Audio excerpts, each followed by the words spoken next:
किसान साथियों नमस्कार, मैं पुनीत सिसोदिया। किसान भाइयों, आज की इस वीडियो में हम बात करेंगे जिप्सम के बारे में। जिप्सम आप जानते हैं एक बहुत ही सस्ता फर्टिलाइज़र होता है और बहुत सस्ते में हमें मिल जाता है, इजीली अवेलेबल हो जाता है हर फार्मर को। और देखिए इसके बहुत सारे बेनिफिट होते हैं। इसके अंदर पोषक तत्व तो होते ही हैं, दो बहुत ज़रूरी आवश्यक पोषक तत्व इसके अंदर मिलते हैं जो हमारी फसलों के लिए बेहद ही ज़रूरी हैं। उसके साथ साथ जो जिप्सम होता है वो भू सुधारक का काम करता है, यानी कि भूमि को सुधारने का काम करता है। जो हमारी एल्कलाइन सॉइल है तो उनकी एल्कलिनिटी को कम करने का काम करता है, यानी कि हाई पीएच है हमारी सॉइल का तो पीएच को कम करने का काम करता है जो हमारा जिप्सम होता है। उसके साथ साथ और भी बहुत सारे बेनिफिट इसके होते हैं, हमारी सॉइल के अंदर देखने को मिलते हैं। तो बहुत ही अच्छा सस्ता ये फर्टिलाइज़र है। तो आज की इस वीडियो में हम इसी के बारे में डिटेल में समझेंगे कि ये पीएच को कैसे कम करता है और क्या क्या बेनिफिट इसके होते हैं, कब हमें जिप्सम देना चाहिए, जिप्सम देने का सही टाइमिंग क्या है, वो हम इस वीडियो में समझेंगे और क्या डोज के साथ हम दे सकते हैं। तो वीडियो काफ़ी इन्फॉर्मेटिव होगा। एक तो वीडियो को लाइक ज़रूर करें और यदि आप चैनल पर नए हैं तो सब्सक्राइब भी ज़रूर करें और वीडियो को ज़्यादा से ज़्यादा फार्मर के साथ शेयर करें ताकि उन तक भी जानकारी पहुँच सके। तो चलिए समझते हैं। देखिए जिप्सम का जो रासायनिक नाम है वो है कैल्शियम सल्फेट, यानी कि जिप्सम को कैल्शियम सल्फेट भी बोला जाता है। तो जैसा कि आप इसके नाम से जान सकते हैं कैल्शियम सल्फेट यानी कि इसके अंदर दो पोषक तत्व होते हैं, पहला कैल्शियम, दूसरा सल्फेट यानी कि सल्फर। यदि हम कैल्शियम की बात करें तो जिप्सम के अंदर जो कैल्शियम होता है 21 से लेके 22% तक कैल्शियम देखने को मिल जाता है। और सल्फर की बात करें तो इसके अंदर 17 से लेके 18% तक जो सल्फर है वो हमें देखने को मिल जाता है। अब ये दोनों ही तत्व आप जानते हैं बहुत ही ज़रूरी होते हैं हमारी फसलों के लिए, स्पेशली तिलहनी फसलें आपने लगाई हैं या दलहनी दाल वाली फसलें आपने लगाई हैं या सीरियल क्रॉप लगाई है, वेजिटेबल क्रॉप लगाई है, उनमें भी सभी क्रॉप में बहुत ज़रूरी होता है। लेकिन दलहनी और तिलहनी फसलों में तो बहुत ही महत्वपूर्ण होता है जो हमारा कैल्शियम और सल्फर दोनों। हालांकि सभी फसलों के लिए चाहिए, चाहे आपकी वेजिटेबल्स क्रॉप हैं, चाहे आपकी सीरियल क्रॉप है, चाहे आपके फलों वाले पौधे हैं, हर फसल के लिए बहुत ही ज़रूरी होते हैं दोनों पोषक तत्व। और उसके साथ साथ हमारी भूमि को सुधारने में भी जो जिप्सम है वो बहुत अच्छा योगदान उसका है। तो ये आवश्यक पोषक तत्व हैं। सल्फर आप जानते हैं कि इसके अंदर सल्फर होता है, सल्फर में अपने आप में कुछ फंजीसाइडल प्रॉपर्टीज भी होती हैं, यानी कि कुछ फंगस को भी कंट्रोल करता है हमारी भूमि के अंदर। देखिए अब हम जानते हैं कि जिप्सम डालने के क्या क्या बेनिफिट होते हैं। जब हम जिप्सम का उपयोग अपने खेतों में भूमि के अंदर करते हैं तो हमें क्या क्या फ़ायदे देखने को मिलते हैं। पहला फ़ायदा देखिए, हमारी जो भूमि है, जो भूमि जिनमें जो क्ले पार्ट है वो ज़्यादा होता है, यानी कि हमारी ऐसी भूमि है, चिकनी मिट्टी है, यानी कि वो एकदम हार्ड भूमि है हमारी कि उसकी हार्ड परत बन जाती है। तो ऐसी सॉइल के अंदर आप जिप्सम का उपयोग करते हैं तो जो क्ले पार्टिकल्स हैं उनको ये चिपकने नहीं देता है, यानी कि जो हार्ड परत होती है उसको ये ब्रेक करता है, तोड़ता है और हमारी मिट्टी को भुरभुरा बनाने का काम करता है। तो मिट्टी की सबसे बड़ी समस्या आजकल यही है कि कठोर हो रही है, तो ऐसी मिट्टी में जो जिप्सम आप डालेंगे तो जिप्सम उसको भुरभुरा बनाएगा, उसकी जो हार्ड लेयर है उसको ब्रेक करेगा, तोड़ेगा, जिससे हमारी भूमि में जो एरेशन है अच्छा होगा, भूमि में भुरभुरापन अच्छा होगा। जब भुरभुरापन होगा, पोरोसिटी अच्छी होती है जिस सॉइल में, तो उसमें रूट का विकास इजीली हो पाता है, फसलों की जड़ें आसानी से अधिक गहराई तक जा पाती हैं और उसमें एरेशन भी अच्छा हो पाता है। उसके साथ साथ ये मिट्टी की जल धारण क्षमता को भी सुधारता है, यानी कि वाटर होल्डिंग कैपेसिटी को भी इंक्रीज करता है, जो एक बहुत बड़ी समस्या है हमारी सॉइल की।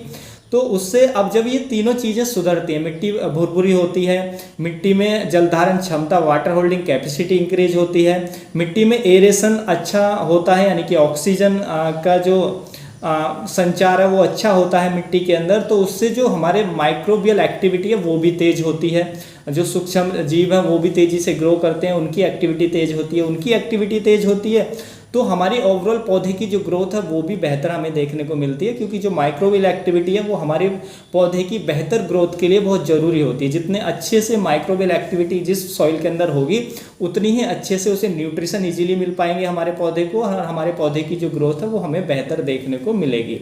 उसके साथ साथ देखिए ये ऐसी जो चिकनी मिट्टी है जिसका क्ले पार्टिकल जिनमें ज़्यादा होता है उनको, ऐसी मिट्टी को तो अच्छा बनाता ही है। उसके साथ साथ यदि सैंडी सॉइल है, रेतीली मिट्टी है और उसमें आप जिप्सम का उपयोग करते हैं तो उसमें क्या होता है, सैंडी सॉइल में क्या होता है आप जानते हैं कि जो उसमें वाटर होल्डिंग कैपेसिटी अच्छी नहीं होती है, पानी लीच कर जाता है और उसमें पानी बिल्कुल रुकता नहीं है, न्यूट्रिशन भी नहीं रुक पाते हैं। तो ये क्या काम करता है कि सैंड को जोड़ने का काम करता है, यानी कि उनके जो कण हैं उनको बांधने का काम करता है, जिससे जो रेतीली मिट्टी होती है उसकी भी वाटर होल्डिंग कैपेसिटी बढ़ती है, वो न्यूट्रिशन को होल्ड करके रख पाती है और उसकी भी कंडीशन ओवरऑल बेहतर होती है। तो आप रेतीली मिट्टी में डालें तो जो हमारे कण होते हैं मिट्टी के उनको बांधने का काम करेगा, और ऐसी मिट्टी है जिसकी जो बहुत हार्ड परत हो चुकी है, जिसकी चिकनी आपकी सॉइल है, चिकनी मिट्टी है, तो ऐसी सॉइल में डालेंगे तो उसको ये उसकी पोरोसिटी को बढ़ाने का काम करेगा। तो कैसी भी सॉइल में उपयोग करें, आप रेतीली में करें या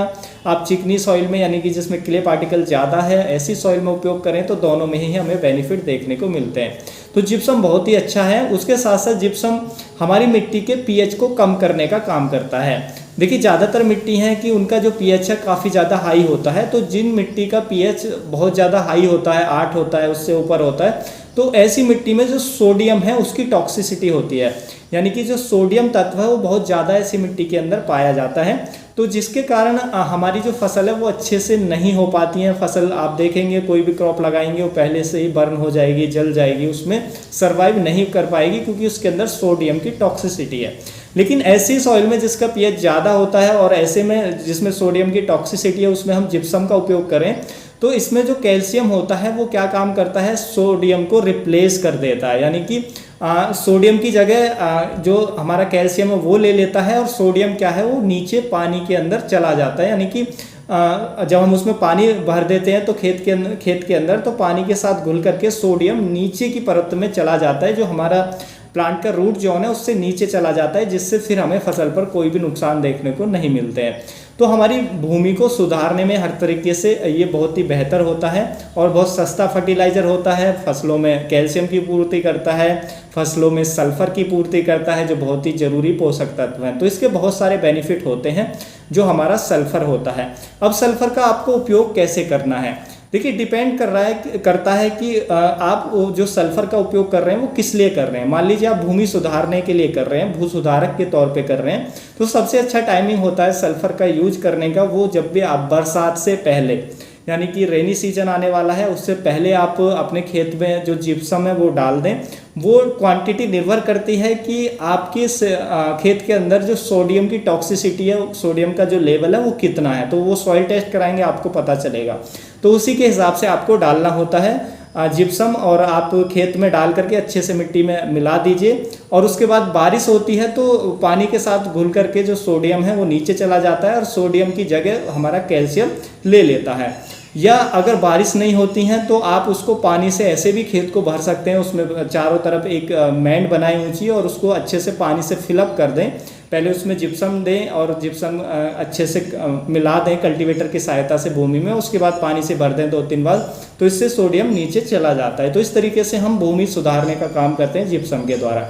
और यदि आप ऐसे ही जिप्सम को दे रहे हैं कि उतना ज़्यादा आपका जो सोडियम की मात्रा है उतनी ज़्यादा नहीं है, लेकिन पीएच आपका हाई है और मिट्टी कठोर है और हमें अपने फसल के अंदर कैल्शियम की और सल्फर की पूर्ति करनी है, उसके लिए दे रहे हैं, तो उसके लिए आपको क्या है, जब भी किसी भी फसल की बुवाई करने वाले हैं, प्लांटिंग करने वाले हैं, तो खेत की तैयारी के समय आप डाल करके खेत में मिला दें।